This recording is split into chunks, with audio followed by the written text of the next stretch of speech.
विद्येश्वर संहिता का 20वां अध्याय पार्थिव पूजन के प्रकार। श्री सूत जी बोले, अब वैदिक भक्तों के लिए पार्थिव पूजन का वह विधान कहते हैं जो उन्हें भुक्ति मुक्ति को देने वाला है।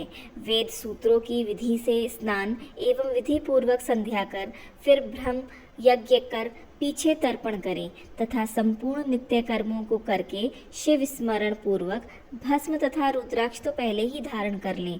फिर भक्ति पूर्वक श्रेष्ठ पार्थिव लिंग की वेदोक्त विधि से भली प्रकार पूजन करें।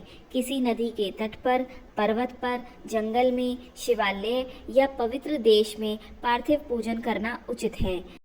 शुद्ध देश में उत्पन्न हुई मिट्टी को प्रयत्न से लाकर सावधान हो शिवलिंग की पूजा करनी चाहिए। मृतिका को जल से शुद्ध कर धीरे धीरे उसके पिंड बनाएं। फिर वेद मार्ग द्वारा सुंदर पार्थिव लिंग की रचना करें। नमः शिवाय इस मंत्र से पूजन सामग्री का शोधन करें।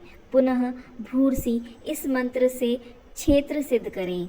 आयुष्मान से जल का संस्कार करें। नमस्ते रुद्र इस मंत्र से स्फटिक बंद करें। नमः शंभवाय इस मंत्र से क्षेत्र की शुद्धि करें और नमः पूर्वक पंचामृत से प्रोक्षण करें। नमो नीलग्रीवाय इस मंत्र से लिंग की प्रतिष्ठा करें तथा एतत् रुद्राय मंत्र से भक्ति पूर्वक रमणीय आसन दें।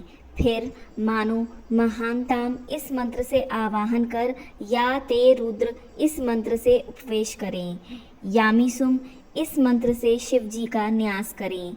अयोचदिति इस मंत्र से प्रेम पूर्वक अधिवास करें तथा असौजी इस मंत्र द्वारा देवता का न्यास और असौ वरस्पति इससे उप समर्पण करें।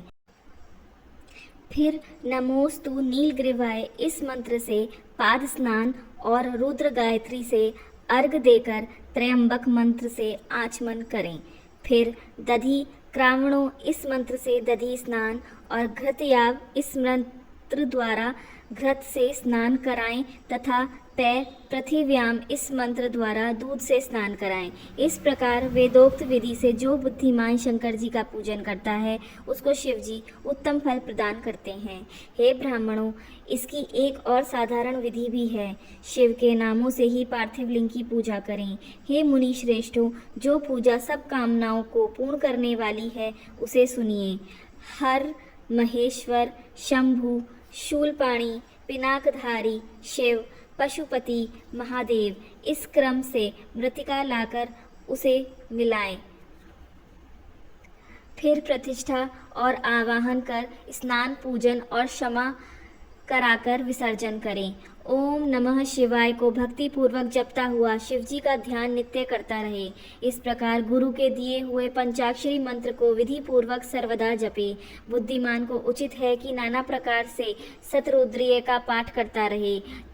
तदनंतर हाथ में अक्षत और पुष्प लेकर भक्ति से प्रसन्नचित्त हो इस प्रकार शंकर भगवान की प्रार्थना करें। हे मृड, आपके गुणों को जानने वाला, आप में चित्त लगाने वाला मैं आपका हूँ। हे कृपा निधान, हे भूतनाथ, ऐसा जानकर मुझसे प्रसन्न होइए। हे शंकर जी, अज्ञान से अथवा ज्ञान से मैंने जो कुछ भी आपका पूजनादि किया है वह आपकी कृपा से सफल हो। इस प्रकार शिव जी के ऊपर उन पुष्पों और अक्षतों को चढ़ाएं। फिर साष्टांग दंडवत करें। विद्वान पुरुष यथोक्त विधि से प्रदक्षिणा करें। फिर श्रद्धा पूर्वक स्तुति द्वारा देवेश का स्तवन करें। फिर गले से शब्द निकालकर पवित्र हुआ नम्रता पूर्वक प्रणाम करें और सादर पूजन विसर्जन करें। हे मुनि शार्दूल, इस प्रकार सविधि पार्थिव पूजन से भक्त को भुक्ति मुक्ति और भक्ति प्राप्त होती है। शिव जी का ऐसा भक्त अपनी सब मनोकामनाओं को प्राप्त करता है। इस उत्तम आख्यान से आयु, आरोग्य, यश, स्वर्ग तथा पुत्र पौत्रादि का सुख प्राप्त होता है। इस प्रकार श्री शिव महापुराण विद्येश्वर संहिता का 20वां अध्याय समाप्त होता है। हर हर महादेव। प्रभु शिव की और कथाएं सुनने के लिए हमारे चैनल भगवान का अंतर्ध्यान से जुड़ें।